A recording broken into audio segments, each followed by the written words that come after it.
It's noon on Thursday, the 14th of December. You're tuned in to our midday newscast here on Arirang TV. Thank you, as always, for joining us. I'm Mark Brew. Our top story this afternoon, the US Central Bank, the Federal Reserve, is raising its main interest rate by 0.25% in a further step toward reversing policies put in place after the global financial crisis. The Fed said the US was posting solid economic growth and has a labour market that continues to strengthen. Park So-yeon reports. In a widely expected move, the U.S. Federal Reserve has hiked interest rates by 0.25 percentage point to 1.5%, the third rise this year. Wrapping up their two-day meeting in Washington on Wednesday, Fed policymakers cited the strong U.S. jobs market and a sharp pickup in household and business spending for its decision, despite inflation remaining below its 2% target. The U.S. economy is performing well. The growth that we're seeing, it's not based on, for example, an unsustainable buildup of debt as we had in the run-up to the financial crisis. I think the risks are balanced and there's less to lose sleep about now than has been true for quite some time. Sticking with its previous forecast, the Fed also said it still expects to raise rates 3 more times in 2018. The majority of policymakers also agreed that U.S. rates will likely top 2% within the next 12 months. In addition, Fed policymakers hiked their economic growth forecast for this year and the next to 2.5%. The 2018 forecast far exceeds the Fed's previous forecast of 2.1% estimate, published just 3 months ago. President Trump, who is close to pushing through his $1.5 trillion tax package, says it will be paid for by economic growth of around 4%, a forecast Fed Chair Janet Yellen said would be challenging. The rate hike is Yellen's final major act as Fed Chair, as she'll be replaced by Jerome Powell in February. The Fed's rate increase means U.S. rates are now level with the benchmark rate in South Korea. Park So-yeon, Arirang News. So let's delve further into how the rate hike decision by the Federal Reserve might impact the South Korean economy. We have our Kim Ji-yeon, who's at the Bank of Korea, on the phone for us. So Ji-yeon, the consensus is that the impact of the Fed's decision on the South Korean economy will be rather limited. That's right, Mark. BOK Governor Lee Ju-yeol told reporters earlier this morning that he does not interpret the move by the Fed as a sign of preferring aggressive fiscal measures despite the Fed's decision to raise its growth trajectory for the U.S. economy. Authorities at the BOK say there were no immediate signs of capital flight from the country since the move by the U.S. Fed has been widely expected. It also pointed to Korea's strong fundamentals, with the economy forecast to grow 3% this year on booming exports.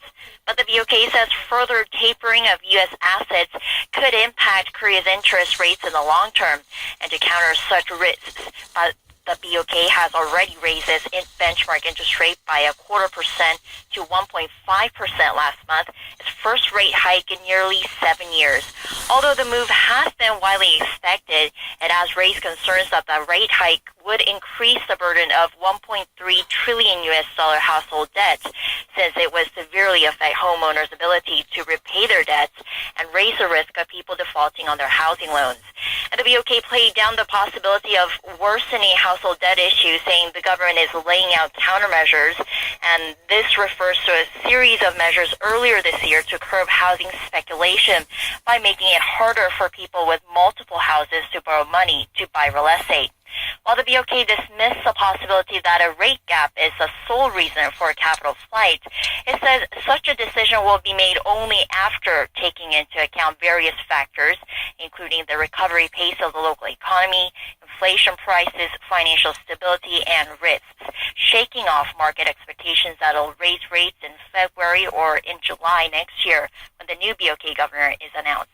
The Bank of Korea has previously projected that the Fed would raise rates up to 3 times next year and vowed to take preemptive measures to manage external risks by strengthening its monitoring of the nation's financial markets and coming up with countermeasures. Back to you, Mark.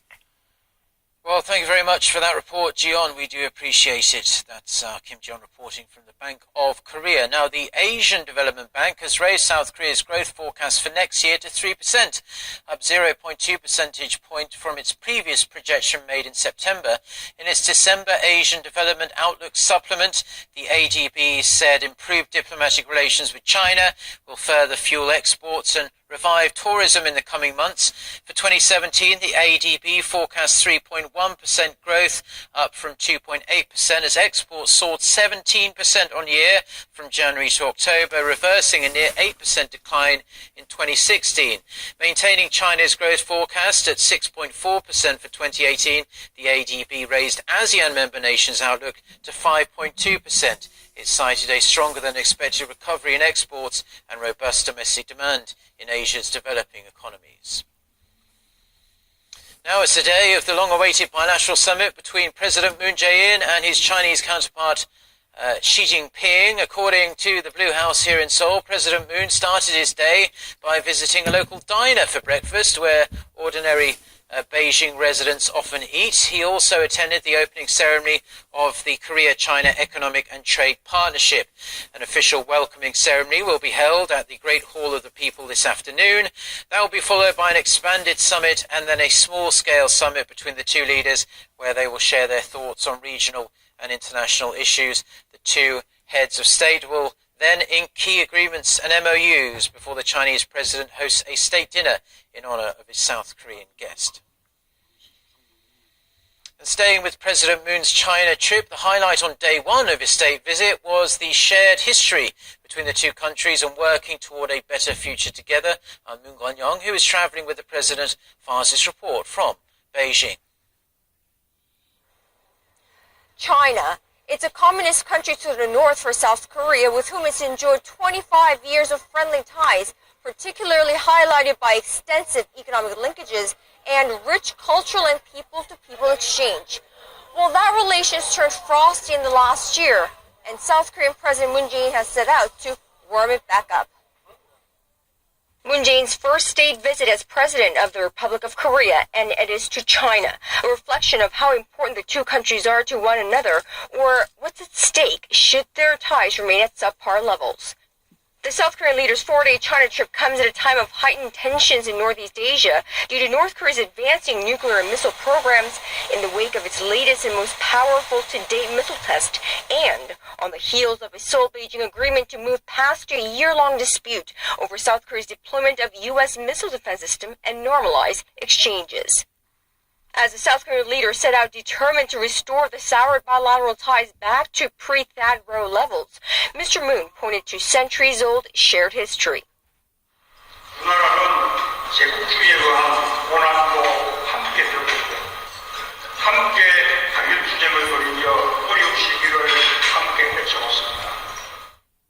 Accompanied by a huge business entourage, President Moon proposed a new paradigm of bilateral cooperation based on common priorities of the two countries in the face of a new unprecedented global economic order. 동북아의 책임 있는 국가로서 중국과 한국이 힘을 모아 새로운 변화와 도전에 함께 경계 나갈 것을 희망합니다. The rest of the South Korean president's 4-day state visit to China will be dotted with significant meetings and symbolic moves, but the highlight will be the third bilateral summit between President Moon and Chinese President Xi Jinping. Escalating tensions over North Korea's nuclear ambitions will have to dominate the agenda when the two leaders meet, but it's also quite possible that their discord over that issue may be revisited again. How Mr. Moon treats the tightrope will be the first real test of his diplomacy that the world will be watching. Moon Gwan-young, Arirang News, Beijing. Now, the White House says no dialogue can take place between the United States and North Korea until the regime changes its behavior. This completely contradicts an earlier remark by Secretary of State Rex Tillerson, who said Washington was ready to hold talks at any time and without preconditions. Yoo Jun-hee reports. A spokesperson for the White House National Security Council told Reuters on Wednesday that now is not the time for negotiations with North Korea, given its recent ballistic missile test. On the same day, State Department spokesperson Heather Nauert also said there would have to be a period of calm in which the regime suspends all weapons testing before any dialogue can resume. This is raising questions over Secretary of State Rex Tillerson's earlier comments, where he said the U.S. was ready to hold talks with Pyongyang at any time without preconditions. Tillerson's offer appeared to signal a shift away from Washington's demand that no dialogue with North Korea can take place without including discussions over its denuclearization. The White House declined to comment whether President Trump, who's taken a more hardline stance regarding the issue, had approved Tillerson's overture. Tillerson's relationship with the president has been strained in recent months, with the pair sending conflicting messages regarding the administration's North Korea policy. Tillerson's influence within the cabinet has diminished as a result, with reports emerging last month that Trump was considering a plan to remove him from his administration. There has been constant speculation of a growing rift between the pair, ever since President Trump tweeted in October that Tillerson was wasting his time in pursuing diplomacy with North Korea. But regardless of Tillerson's offer of dialogue, Pyongyang may not be willing to sit down for talks just yet, according to a UN envoy to North Korea. Under-Secretary General for Political Affairs Jeffrey Feltman, who returned from a trip to the reclusive nation in late November, said the regime isn't likely to engage in discussions before it has a full nuclear deterrent. Yujuni, Arirang News.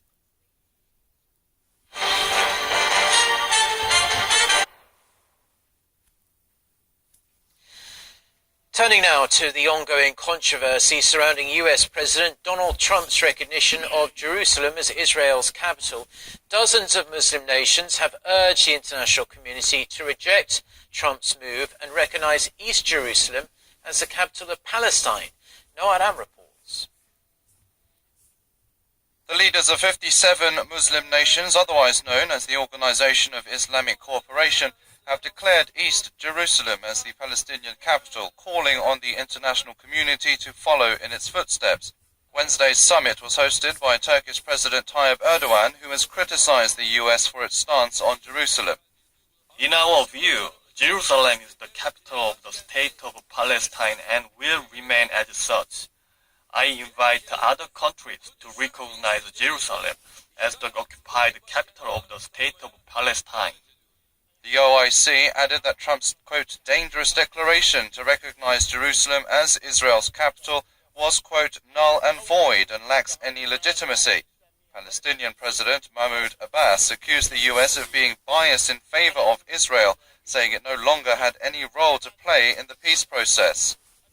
The United States is not an unbiased mediator, and we don't accept, as Palestinians, Arabs and Muslims, we are no longer able to accept the role of America as mediator, for which the basic necessary condition is unbiased integrity. We will go to the United Nations Security Council to decide this resolution according to the United Nations.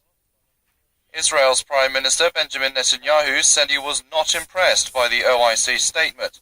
He added that the Palestinians would do better by recognizing reality and acting in favor of peace and not extremism. He also went on to say that other countries will follow the US and move their embassies to Jerusalem. The city is home to key religious sites sacred to Judaism, Islam and Christianity, especially in East Jerusalem. Israel regards the entire city as its capital, a stance not taken by the international community until recently. But Palestine claims East Jerusalem as the capital of a future state and that its final status should be discussed in the latter stages of peace talks. Noadam, Arirang News. Now, President Trump is looking to save a little face after the Republicans' shock defeat in a key Senate election in the deep red state of Alabama. Trump says he knew Roy Moore would lose and stressed the loss will not affect his agenda. Park Se-young with more.